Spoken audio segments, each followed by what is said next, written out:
તો આજે આપણે બનાવવાના છે એકદમ ઢાબા સ્ટાઇલ કાઠિયાવાડી ભરેલા રીંગણાનું શાક, જે ખૂબ જ ટેસ્ટી બને છે અને બધાને ભાવશે, નાના મોટા બધાને.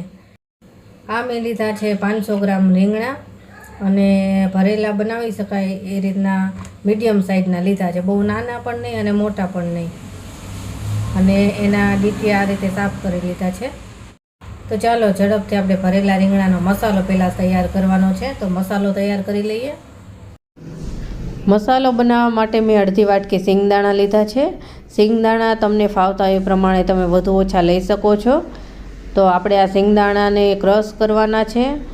થોડા અધકચરા રહે, આખા ભાંગા એ રીતના આપણે આને ક્રશ કરવાના છે. સાવ ઝીણો ભૂકો નહીં કરીએ. અધકચરા રહેશે તો મસાલો એકદમ સરસ બનશે અને ખાવાની પણ મજા આવશે. તો આપણે સિંગદાણાનો ભૂકો કરી લીધો છે આ રીતનો. હવે આને આપણે એક વાટકીમાં લઈ લઈશું.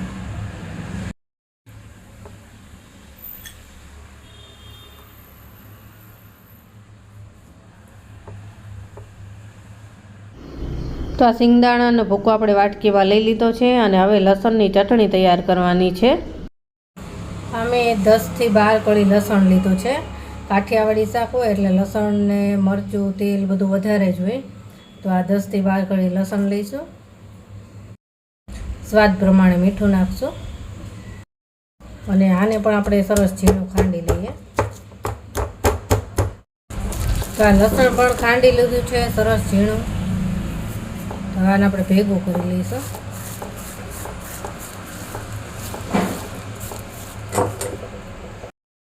હવે એક પેન લીધું છે, એમાં આપણે મસાલો તૈયાર કરશું. તો 2 ચમચી જેટલું તેલ લીધું છે. 1 ચપટી જેટલી હિંગ નાખશું. લસણની પેસ્ટ નાખી દઈશું અને ગેસનો તાપ આપણે એકદમ ધીમો જ રાખીશું એટલે બળી ના જાય. લસણની પેસ્ટને આપણે થોડી સાંતળી દઈશું કે તેલમાં લસણનો ટેસ્ટ સરસ આવી જાય ત્યાં સુધી.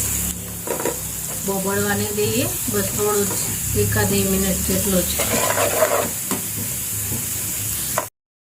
હવે અડધી ચમચી હળદર નાખશો, 1 ચમચી ધાણા જીરું અને 2 ચમચી મરચું નાખશું, કેમ કે આ શાક આપણે થોડું તીખું બનાવવાનું છે.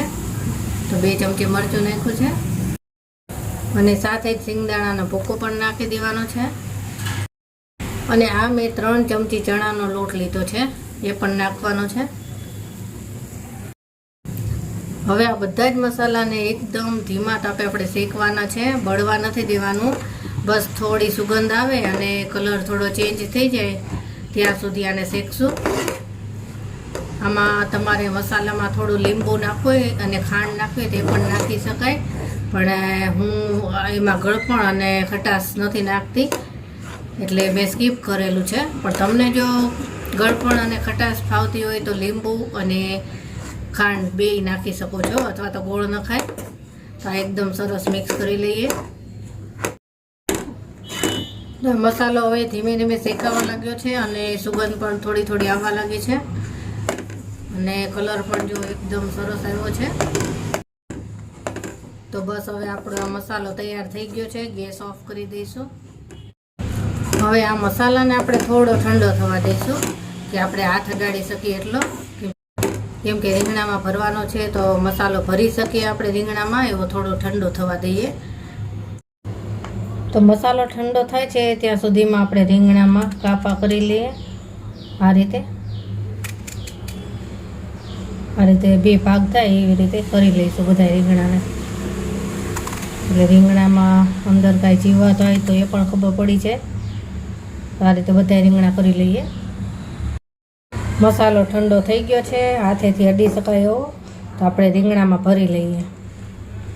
આમાં થોડો વધારે મસાલો જ ભરશો આપણે, એકદમ આખું રીંગણું ભરાઈ જાય એ રીતે દબાવીને આ રીતે.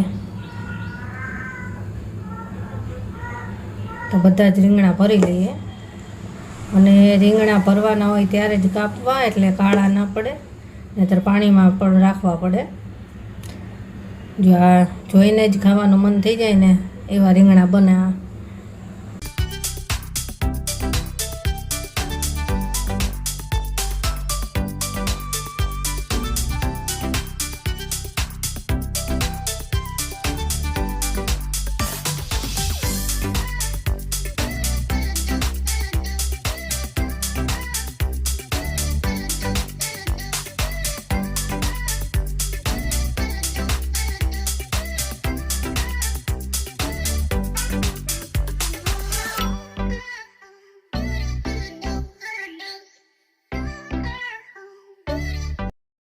તો બધા જ રીંગણા આપણે ભરી લીધા છે અને હવે આનો વઘાર કરવાનો છે, તો વઘાર કરી લઈએ। તો એક કઢાઈ લીધી છે, કઢાઈમાં આપણે 3 થી 4 ચમચી તેલ લઈશું। તેલ ગરમ થઈ ગયું છે, અડધી ચમચી રાઈ નાખશું। રાઈને ફૂટવા દઈશું। રાઈ ફૂટી ગઈ છે, હવે 1 ચપટી જેટલી હિંગ નાખશું। 8 થી 10 લીમડાના પત્તા નાખશું। 1 ટામેટું સમારેલું છે એ નાખશું। આ ટામેટું એકદમ થોડું સોફ્ટ થઈ જાય ત્યાં સુધી પાકવા દઈશું। ટામેટા સોફ્ટ થઈ ગયા છે, હવે આપણે રીંગણા રાખી દઈશું અંદર અને આ રીંગણાને આપણે બહુ હલાવશું નહીં એટલે મસાલો નીકળી ના જાય। અને આ જે વઘાર કર્યો એમાં પણ તમારે થોડા ઘણા મસાલા નાખવા હોય તો નખાય, પણ આપણે આમાં મસાલો ભરેલો જ છે અને જે કાંઈ વધેલો મસાલો છે હજી આપણે ઉપરથી નાખશું। હવે આને હળવા હાથે આપણે હલાવી લઈએ અને તેલમાં જ આપણે થોડી વાર માટે પાકવા દઈશું, અધકચરા પાકી જાય ને એ રીતે।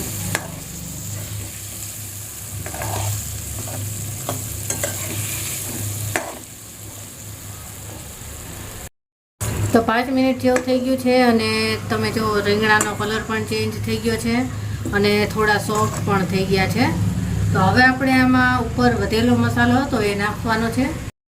તો આ જે મસાલો વધેલો છે એ આપણે ઉપર નાખી દઈશું, એનાથી આની ગ્રેવી છે ને બહુ સરસ બનશે। હવે આ મસાલાને પણ આપણે મિક્સ કરી અને થોડી વાર માટે પાકવા દઈશું।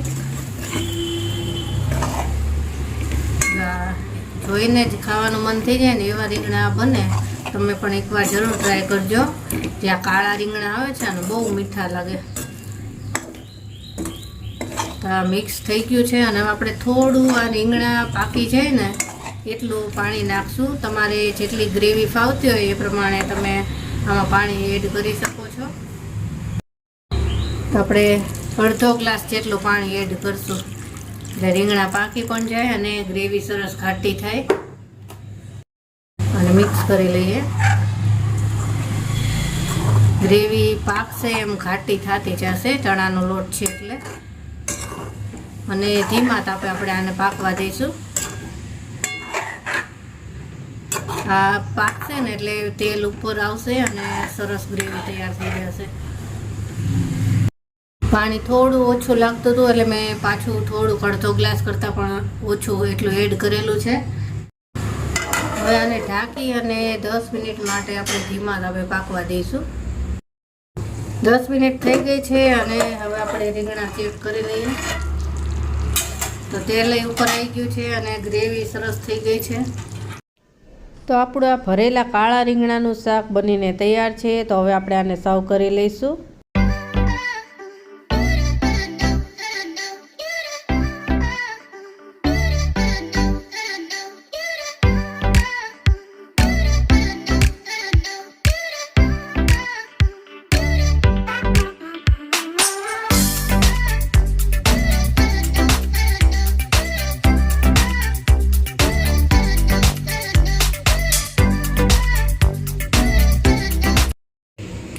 તો તૈયાર છે આપણું કાઠિયાવાડી ભરેલા રીંગણાનું શાક।